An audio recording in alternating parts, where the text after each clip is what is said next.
All right. Hey, welcome back. I'm your host, Antoine Johnson. Glad to be here again. Just focusing on these subjects of, or the subject of fatherhood, faith, family, and finances. Uh, the verse of today is from Second Timothy chapter 1, verse 7, that says, "For the Spirit of God gave us, does not make us timid, but gives us power, love, and self discipline." Fearless, the quote for today is, "Fearlessness is not the absence of fear, but rather not letting our fear get in the way." When I think about, this whole idea of being fearlessness, it's just like, man, like who is really fearless, right? Because we all feel the feeling of fear sometimes. But the verse was so encouraging, just understanding that, man, like our God, like the God of the universe has not given us the spirit to make us timid, um, or to make us afraid, but of power, love, and a sound mind. I think especially for men expressing the feeling of fear, it's like, man, like I'm not. Most men would never just come out and say like I'm afraid of this or that, right? Like we more often than not want to come off as like the superheroes or like that we are fearless. But the reality is that we all feel fear, have felt fear at one point or time. It just makes me think about a situation that I was in just a couple years ago. I remember being at home on a nice, cool morning. I'm eating breakfast, and all of a sudden, my wife Simone comes rushing into the kitchen from the bedroom or from the bathroom. Like, honey, honey, listen, I got to tell you something. And I'm like looking around, like, what's going on? She has this huge smile on her face, and she says, "I think I'm pregnant." And I immediately like started to tense up, and she's looking at my face like she knows that I'm not feeling as excited as she's feeling, and she's looking both annoyed at my response and a little disappointed, right? And so she says, and I say stupidly a few words that no man should ever say in this situation. I'm like, "Are you sure?" She says, "Yeah. And when are you go in the bathroom yourself and go check?" So I get up, feeling a little anxious at this point, go in the bathroom and look at this pregnancy test, and I almost immediately I can tell that it's positive. And I could tell because just a couple years back we were in a similar situation when we found out that we were pregnant with our daughter. And so here it is, test is positive. Again, I talked about in the last episode how that first test we bought for our daughter was from the dollar store. And I realized like the dollar store is not necessarily what it used to be. So the dollar store now, you go in there, things are like $1.25. They may be a little bit more.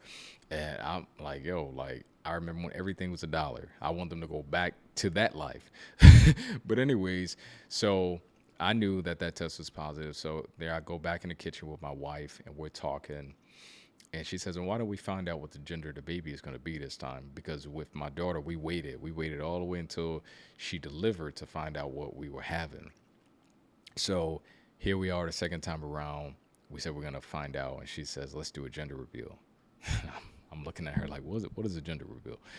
So she start explaining what it is, and I'm like, nah, it's not good enough for me. I want to find out what it is myself, and the whole gender reveal. I guess if you say it to just about anybody else, they understand what you're saying. Not for me. Like I wanted to see what it would look like, and so I go online and I'm looking at all these different videos and things that people are doing in this space, and people they have like airplanes and all sorts of different things going on. I watched at least two videos where families had airplanes go over their celebration and it pops out like this pink or blue smoke showing what the gender of the baby is going to be. And I know right off the rip that these families have money because like your everyday Joe like it don't have money to do that, or you're going in deeply in debt in order to make that happen. And I'm like, for us, it ain't worth it. So her and her friend plans the baby reveal 6 months into the pregnancy. It's around May sometime. And so she invited a couple of our friends and family to come over, and we're all hanging out eating in the front room. And she comes out of our bedroom into the front room with this big black balloon that says boy or girl with a question mark on it. And she, we're all standing around her, anticipating, right, what it's going to be. We want to know what the gender of the baby is going to be. So he pops the balloon, and out comes this blue confetti, like these little blue rose petals or whatever. Our floor is covered with it, by the way. And my daughter Isabella, who's 2 at the time, she's rolling around in it. She's having a blast. I'm kind of thinking like, man, I'm gonna have to clean all this up once these people are gone. Anyways, our family is celebrating us. Both of our moms, hers and mine, are super happy because now they got a grandbaby on the way. And while I was excited because of the excitement of other people, for whatever reason, I went to sit back down, and as I'm sitting in my chair, I'm starting to feel anxious. I'm feeling anxious, and I'm sitting here thinking to myself like, where is all of these feelings coming from? Like this is not normal because usually guys are super happy. Like us guys, like we get a chance to bond with our sons, play ball, and all these other things. And for me, that wasn't the case.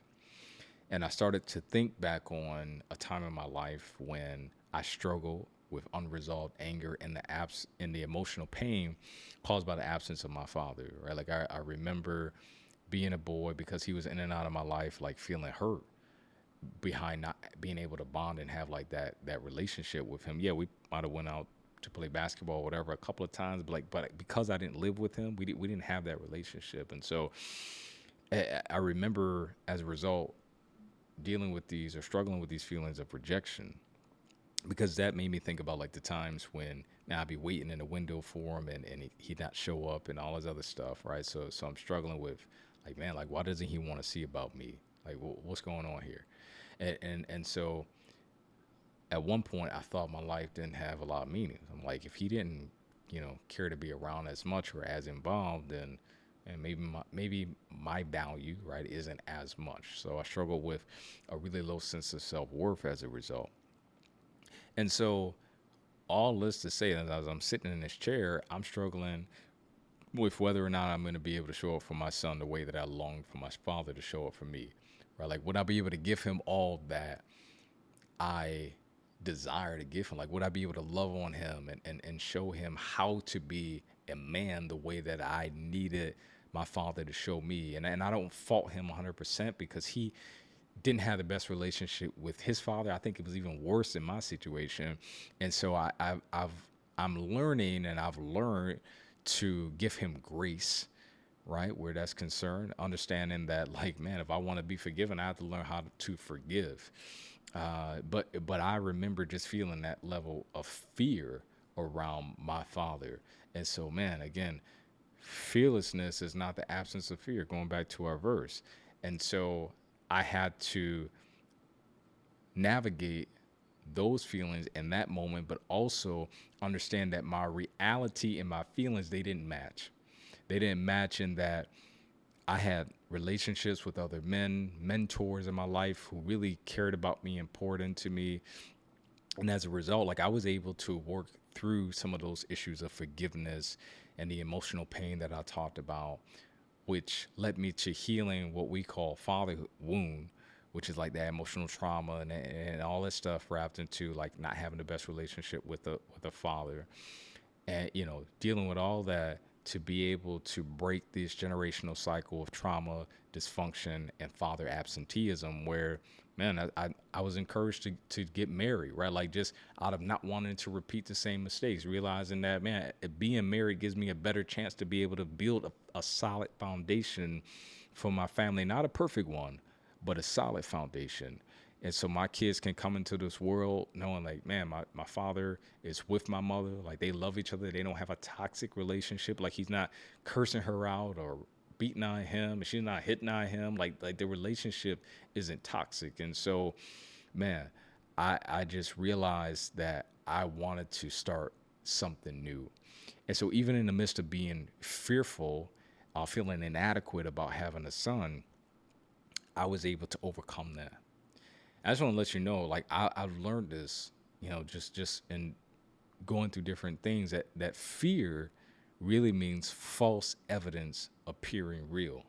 That the things that we fear the most really aren't meant to stop us, but it's meant to test how well we'll be able to persevere, and feel the fear and move forward in spite of, right? Like, so I just realized throughout my life with my son, that I want to be the father that he needs. And so now I have this relationship even at 2 for him, where I'm able to, yeah, hug him and love on him and kiss him on the head and all these different things that I don't think my father did with me a whole lot, if at any at all. In fact, I think I was the first person to tell my father that I loved him, right? That was around the age of 20. That's not something that he said to me a whole lot, if ever at all. I really don't remember.